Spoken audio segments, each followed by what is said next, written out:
My mother's scream echoed through the hotel pool area, a shrill, desperate sound that made heads turn and drinks spill. She stood there, dripping wet from the cocktail she'd just knocked over in her tantrum, her face red with fury and humiliation as security closed in. "You ungrateful brats! I gave you life!" she shrieked, pointing at me and Ethan, her voice cracking like she was auditioning for a soap opera. I stood a few feet away, arms crossed, feeling a strange mix of satisfaction and exhaustion wash over me. Ethan, my little brother, was next to me, his phone still recording, a smirk tugging at his lips as the TikTok live counter ticked past 100,000 views. This was it, the moment she'd pushed us too far, and we'd pushed back harder. The crowd around us buzzed, some whispering, some laughing, and I could feel their eyes on us, judging, entertained, maybe even a little impressed. But beneath my calm exterior, my heart was pounding, a cocktail of adrenaline and relief swirling in my chest. I'd spent years dodging her manipulation, her guilt trips, her sticky fingers in my wallet, but this was the endgame. Let me back up a bit. My name's Mia, 28 years old, a regular office worker with a knack for planning ahead and a deep-seated aversion to chaos. Ironic, considering my family. I've got dark hair I keep tied back, a wardrobe full of practical jeans and blouses, and a savings account I guard like it's a national treasure. Growing up, I learned fast that my mother, Karen, saw me less as a daughter and more as a walking ATM. She's 52, with bleach blonde hair she dyes too often, a fake tan that screams midlife crisis, and a talent for turning every situation into a melodrama starring herself. My dad, Tom, is 55, quiet and graying, the kind of guy who'd rather mow the lawn than argue with her. Then there's Ethan, 23, my baby brother. Tall, lanky, with a mop of brown curls and a goofy charm that's landed him a small TikTok following. He's the golden child, or at least he was until this trip cracked that illusion wide open. Me? I've been the scapegoat, the responsible one, the one who's supposed to fix everything while Karen spends and spends. It all started a month ago when Karen announced this family vacation to a Florida resort. "We need to bond," she'd said over the phone, her voice syrupy sweet, the kind of tone that set off alarm bells in my head. I knew better than to trust her. Years of her borrowing money I never saw again had taught me that. But saying no meant a barrage of guilt trips. "You don't love your family. After all I've done for you. You're so selfish, Mia." So I agreed, but with rules. I'd book my own flight and hotel room.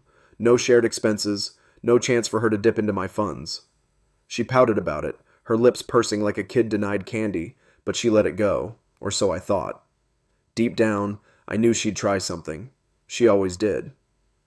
Fast forward to the airport.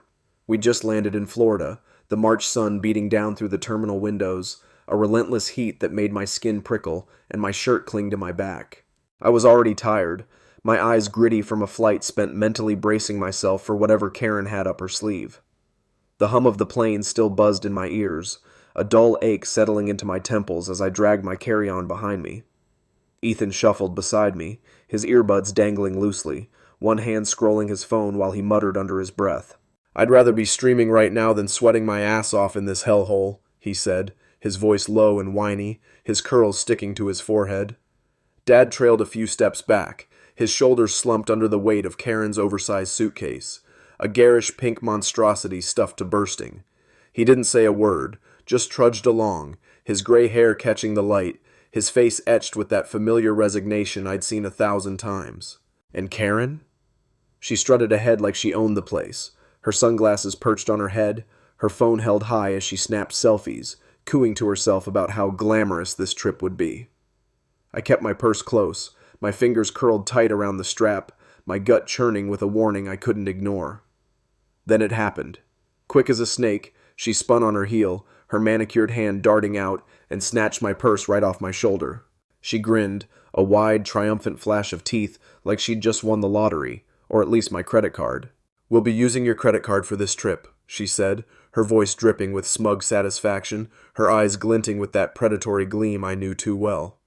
My stomach lurched, a hot spike of anger mixing with the dread that had been simmering all day, but I didn't let it show, not yet.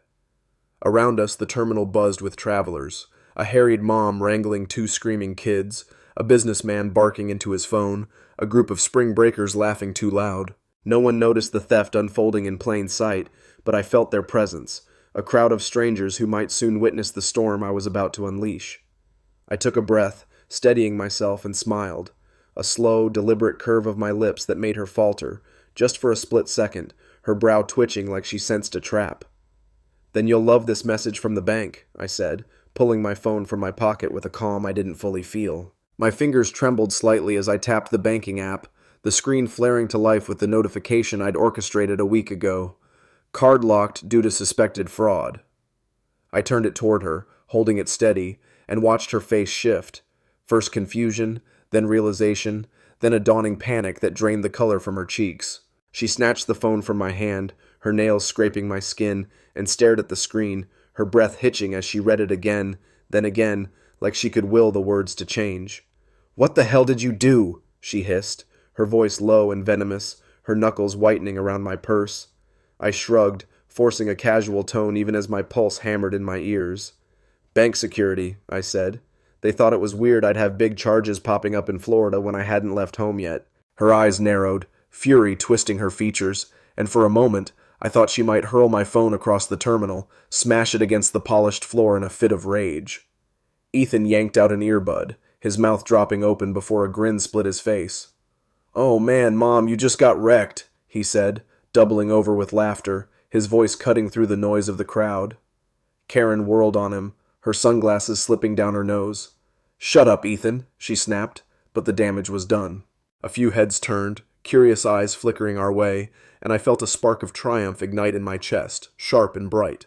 That's when I noticed her, Tessa, a flight attendant I'd chatted with briefly on the plane. She was standing by the gate, her navy uniform crisp, her blonde hair pulled into a tight bun, watching us with a mix of amusement and concern. We'd bonded over a spilled coffee incident mid-flight, her quick wit and easy smile cutting through my pre-trip tension. Now she raised an eyebrow, mouthing, "You okay?" I nodded slightly, a silent plea for her to stay out of it, though her presence steadied me somehow, a reminder that not everyone in the world was as unhinged as my mother. Karen didn't notice her, too busy clutching my purse like a lifeline, her breath coming in short, angry bursts. "Fix it, Mia," she demanded, shoving my phone back at me, her voice rising. "Fix it right now." I took the phone, my fingers brushing hers, and slipped it into my pocket, meeting her glare with a cool stare of my own. "Not happening," I said, my voice firm despite the knot of nerves in my gut. She opened her mouth to argue, but a loudspeaker crackled overhead, announcing our flight's baggage claim, and she stormed off toward the carousel, dragging Dad behind her like a reluctant shadow. We made it to the hotel an hour later, a sprawling resort with palm trees and a glittering pool. I'd have admired if I weren't so on edge. I'd booked my own room, 5th floor, far from Karen's suite, a deliberate move to keep her at arm's length. Check-in was a blur, the clerk's polite smile barely registering as I handed over my card, my mind still replaying the airport scene. I hauled my bag to my room, the elevator's hum a brief respite, and collapsed onto the bed, the crisp sheets cool against my flushed skin. My phone buzzed. Sophie, my lifeline in chaos. "So, how'd it go?" she asked when I answered, her voice crackling through the video call, her sharp features filling the screen. I sighed, rubbing my temples, the tension seeping out of me as I recounted Karen's purse-snatching stunt and my counterattack. "You locked that card, right?" Sophie said, sipping coffee, her eyes gleaming with approval. "Yep," I replied, a tired smile tugging at my lips. $1 daily limit, location locked. She's got nothing." Sophie laughed, a bright sound that eased the ache in my chest. "Brilliant. But she's not going to drop it, Mia. You know she's a bulldog with a bone." I nodded, staring at the ceiling, the weight of her words settling over me like a storm cloud. "Yeah, she's already texting me about how I'm ruining the family." Sophie snorted, rolling her eyes. "With prices skyrocketing in 2025, who doesn't bring a backup plan? She's living in La La Land." I chuckled, but it was hollow. Karen wasn't just delusional. She was dangerous, a vortex of need that had swallowed too much of my life already. The next morning I woke to chaos, banging on my door loud and insistent like someone was trying to break it down. My heart jolted, sleep fleeing as I stumbled out of bed, my bare feet hitting the cold tile. I peered through the peephole, my stomach sinking. Karen, her face a mask of rage, her hair wild, her fist raised mid-strike. "Open this damn door!" she shouted, her voice piercing the quiet hallway, sharp enough to make my ears ring. I froze, my breath catching, torn between ignoring her and facing the storm. But I knew her. She'd escalate, maybe scream until security came, painting me as the villain. So I cracked the door, the chain rattling as I kept it latched, and met her furious gaze. "What?" I said, my voice flat, though my pulse raced, a drumbeat of dread and defiance. She shoved a crumpled receipt through the gap, her hand trembling, her nails chipped from last night's tantrum. "The front desk says our card was declined," she spat, her words dripping with accusation. "We can't check into our room. Fix it." I glanced at the paper. $800 for a suite, unpaid, a glaring red stamp of declined across the bottom. A laugh bubbled up, sharp and bitter, but I swallowed it, my jaw tightening. "You didn't prepay?" I asked, already knowing the answer, my tone dry as dust. She tossed her head back, scoffing, her sunglasses dangling precariously. "Why would we? We were using your card, obviously." The entitlement in her voice hit me like a punch, igniting a fire in my chest, but I kept my face blank, my fingers steady as I handed the receipt back. "Sounds like a you problem," I said, and shut the door, the click loud in the silence that followed. She exploded, her fist slamming the wood, the frame shuddering under her fury. "You think this is a joke? Where are we supposed to sleep?" she yelled, her voice climbing, shrill and desperate. I leaned against the door, my forehead pressed to the cool surface, my breath shallow as guilt clawed at me, old, ingrained guilt she'd planted years ago. But I pushed it down, focusing on the anger instead, the righteous heat that kept me standing. "You're abandoning us," she screamed, pounding again. "You're humiliating me. You've ruined this trip." Dad's voice murmured faintly, "Karen, stop." But he didn't intervene, as useless as ever. She kept going, her threats echoing, lawsuits, disownment, the whole playbook, until her footsteps finally retreated, heavy and uneven, leaving a ringing quiet in their wake. I slid to the floor, my hands shaking, my chest tight with a mix of relief and exhaustion. She'd lost this round, but the war wasn't over, not by a long shot. My phone buzzed, a flood of texts lighting up the screen. "You're a terrible daughter. We're stranded because of you. How dare you do this to your own mother?" I stared at them, my thumb hovering over the block button, my resolve hardening with each word. Then a softer knock came and I tensed, expecting her return, but it was a security guard, stocky, mid-30s with a tight smile and a clipboard clutched in his hand. "Ma'am," he said when I opened the door, his voice cautious, "your parents are at the front desk. They're claiming you stole their money and left them stranded." I laughed, a sharp, incredulous bark that surprised me, though irritation flared hot in my chest. "You're kidding," I said, crossing my arms, my nails digging into my palms. He shifted, uncomfortable, his smile faltering. "They're insisting you let them stay in your room."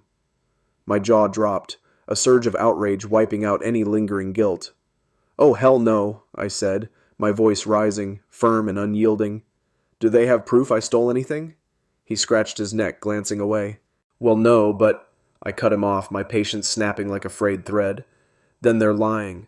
I booked this room, paid for it with my money. They tried to steal from me, and now they're facing the consequences. Not my problem." He opened his mouth, then shut it, caught between duty and the obvious truth. "Look," he said, almost pleading. "They say the hotel's full. They've got nowhere to go." I raised an eyebrow, my stance firm, my voice cold. Not my problem. A new voice cut through, sharp and decisive. "She's right." I leaned past the guard and saw the hotel manager, Linda, her name tag read, a woman in her 50s with gray-streaked hair and eyes that could cut glass. She stepped forward, her heels clicking, her presence a wall of authority. "I checked the system," she said, her gaze flicking to me, then the guard. "She paid in full. Her parents didn't. If they can't pay, they're out." From down the hall, Karen's voice screeched again, a high-pitched wail of protest, and I couldn't help it. A small, tired smile curved my lips. Linda's words were a shield, a confirmation I hadn't known I craved, and for the first time since we'd landed, I felt the ground steady beneath me. But Karen wasn't done, not even close. That night I headed to the resort bar, needing air, needing space. The patio was warm, the air thick with salt and the faint tang of spilled beer, fairy lights strung above casting a soft glow. I slid onto a stool, my shoulders slumping, and ordered a soda, the fizz a small comfort against the day's chaos. Ricky, the bartender, leaned over the counter, a wiry guy in his 20s with a buzz cut and a grin that screamed trouble. "You're the one with the psycho mom, right?" he said, wiping a glass, his eyes dancing with curiosity. I nodded, a wry smile tugging at my mouth despite everything. "Yep. What's she done now?" He chuckled, leaning closer, his voice conspiratorial. "She was at the pool today, bragging to some old biddies about how she'd use her daughter's cash to teach the staff a lesson. She's a riot." I rolled my eyes, a mix of embarrassment and amusement bubbling up. But before I could respond, Ethan burst through the door, his face pale, his breath ragged. "Mia," he said, slamming his hands on the bar, his voice tight with panic. "I checked my account. Mom took $300 from me last week. I thought I'd messed up my password, but it was her." My soda slipped from my hand, clattering to the counter, the cold shock of it mirroring the ice that flooded my veins. "She what?" I said, my voice low, a dangerous edge creeping in as I met his wide, betrayed eyes. He nodded, pulling out his phone, his fingers shaking as he showed me the app, $300, withdrawn 7 days ago, a quiet theft he'd never suspected. "She's been hitting my savings," he said, his voice breaking, and I saw the hurt there, raw and deep, cutting through his usual bravado. My jaw clenched, anger surging hot and fierce, drowning out the bar's chatter. "She didn't just come for me," I said, my mind racing, piecing it together. "She's been playing us both." Ethan's face hardened, his shock giving way to a fury I hadn't seen in him before. "I'm done, Mia," he said, his voice trembling but resolute. "I want her to pay." I nodded, a grim determination settling over me, though my chest ached with the weight of it. Our mother, our thief. "Then let's make her," I said, my tone sharp, my heart pounding with a mix of dread and resolve. Ricky whistled low, leaning back with a grin. "Damn, you two are savage. Tell me how it goes." I shot him a look, half amused, half annoyed, but his eagerness sparked an idea, one that might just turn this mess into something bigger. We weren't alone in this anymore. Not really. Tessa, the flight attendant, appeared the next day, her uniform swapped for a sundress, her blonde hair loose as she approached me by the pool. "Saw your mom making a scene at breakfast," she said, her voice light but her eyes keen. "She tried to charge a $50 omelet to some random guy's room. You holding up?" I sighed, grateful for her unexpected check-in, a small lifeline in the storm. "Barely," I admitted, my voice low, my fingers twisting the hem of my shirt. "She's stealing from us, me and Ethan.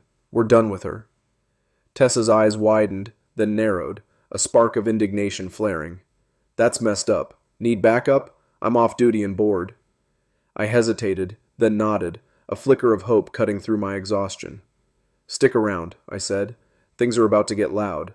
I stood by the pool, the sun glaring off the water, a harsh light that made my eyes sting as Tessa's words hung in the air. "Things are about to get loud," I'd told her, and I meant it. Every nerve in my body buzzed with anticipation. A tight coil of anger and resolve wound so tight I could barely breathe. She smirked, her sundress fluttering in the breeze, her blonde hair catching the light as she leaned closer. "Good," she said, her voice low, conspiratorial. "Because I've seen enough Karens on flights to know they don't go down quiet. I'm sticking around for the show." I managed a shaky laugh, gratitude warming the edges of my exhaustion, though my stomach churned with what was coming. Ethan paced nearby, his phone clutched in his hand, his jaw set in a way I hadn't seen before. My goofy little brother, now a soldier in our war. "We need to nail her," he said, his voice rough, his curls bouncing as he stopped to face me. "She doesn't get to walk away from this." I nodded, my throat tight, the weight of his betrayal mirroring mine. Karen had crossed a line. Stealing from me was old news, but hitting Ethan, the kid she'd always paraded as her pride and joy, that was new, raw, a wound that bled fresh fury into both of us. "We will," I said, my tone steady despite the storm inside, my fingers curling into fists. "But we do it smart. She's desperate. She'll slip up." Tessa tilted her head, her eyes sharp. "What's the play?" I took a breath, the plan crystallizing, a dark thrill sparking in my chest. "Ethan baits her, pretends he's scared, gets her to admit something on camera. I've got Sophie on standby to spread it online. We hit her where it hurts, her ego." Ethan grinned, a fierce, reckless edge to it. "I'm in. Let's make her squirm." We didn't have to wait long. That afternoon, Karen strutted into the hotel lobby, her heels clicking on the marble, her fake tan glowing under the chandeliers as she barked at the front desk clerk, a young guy named Javier, barely 20, with wide eyes and a nervous stammer. This is unacceptable, she yelled, slamming her hand on the counter, her voice echoing through the open space. My card's fine. You're sabotaging me. I watched from a corner, half hidden behind a potted palm, my pulse quickening as Ethan slipped into place, his phone tucked in his pocket, recording audio. Mom, he said, stepping up, his voice trembling just enough to sell it. What's going on? I'm freaking out. My account's messed up too. She spun on him, her face softening for a split second, that fake maternal mask sliding into place. Oh, honey, she cooed, reaching for his arm.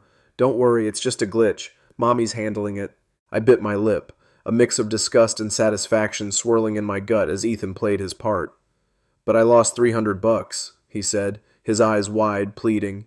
Did you take it?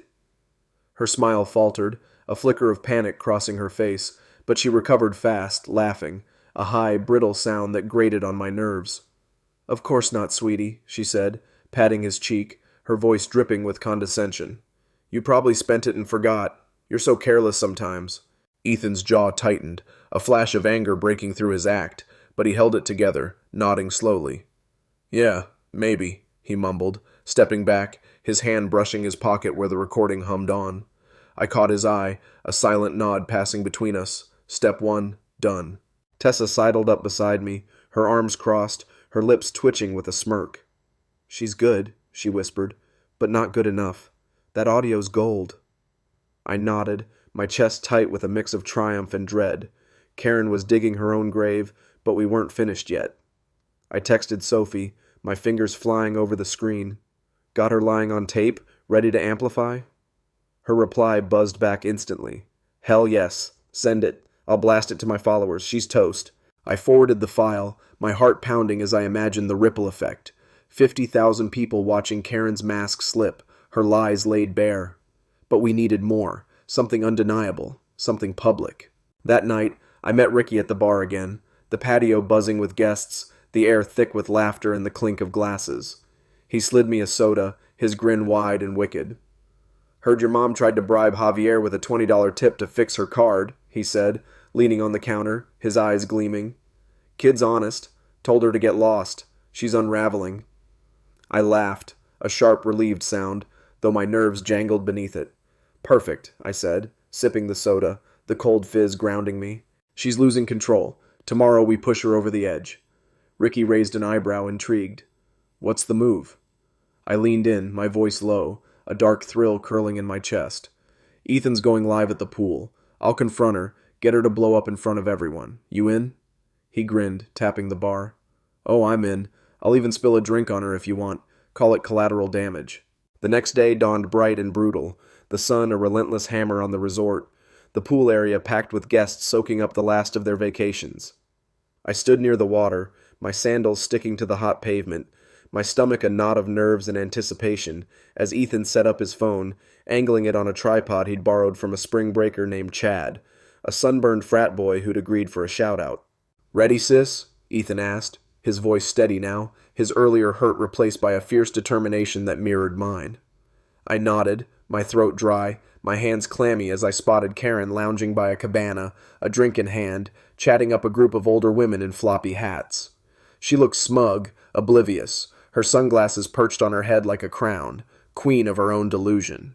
Hey everyone, Ethan said, his voice clear as he hit record, the TikTok live flickering to life, the viewer count ticking up fast, hundreds, then thousands, drawn by his usual goofy charm now turned weapon. Meet my mom. She's been stealing from me and my sister to fund this trip, and her $20K debt. Karen's head snapped up, her drink slipping from her hand, splashing across her lap in a sticky mess. What the hell are you doing? She shouted, leaping to her feet, her voice a mix of rage and fear that cut through the poolside chatter. I stepped forward, my heart hammering but my face calm, my voice steady as I faced her. You took 300 from Ethan, hundreds from me over months, I said, loud enough for the crowd to hear, my words sharp as knives.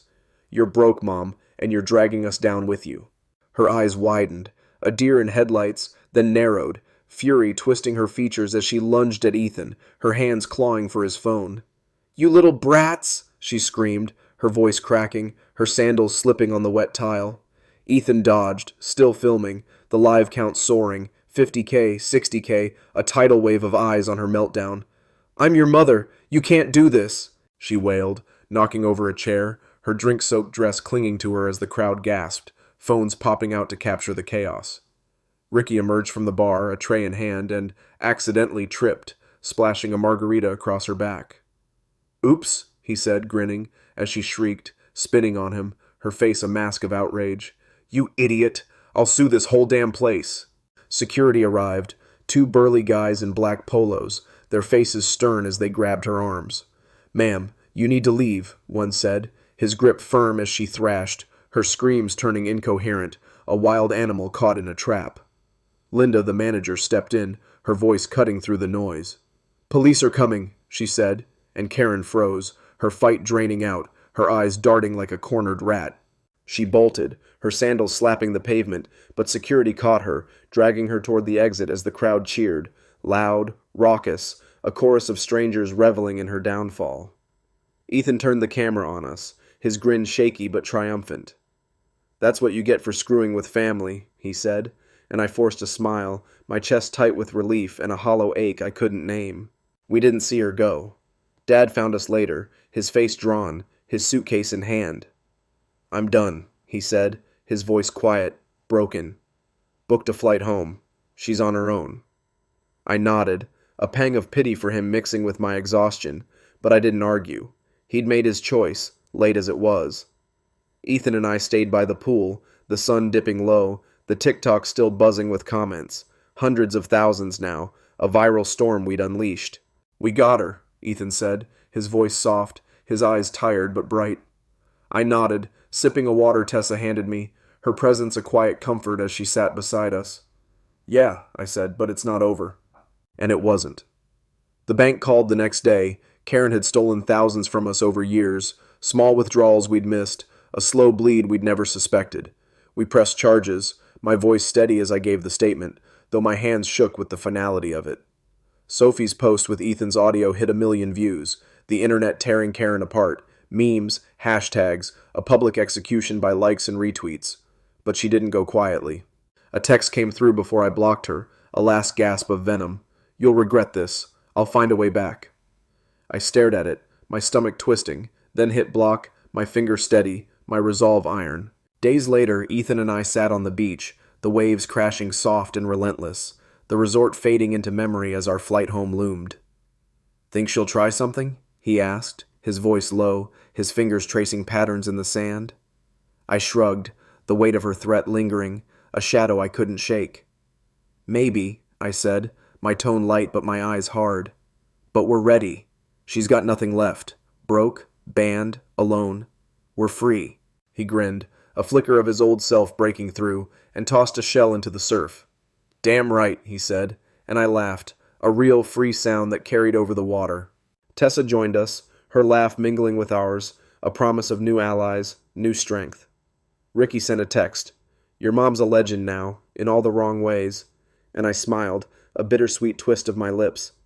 Karen was out there somewhere drowning in debt and rage, her empire of lies crumbled to dust.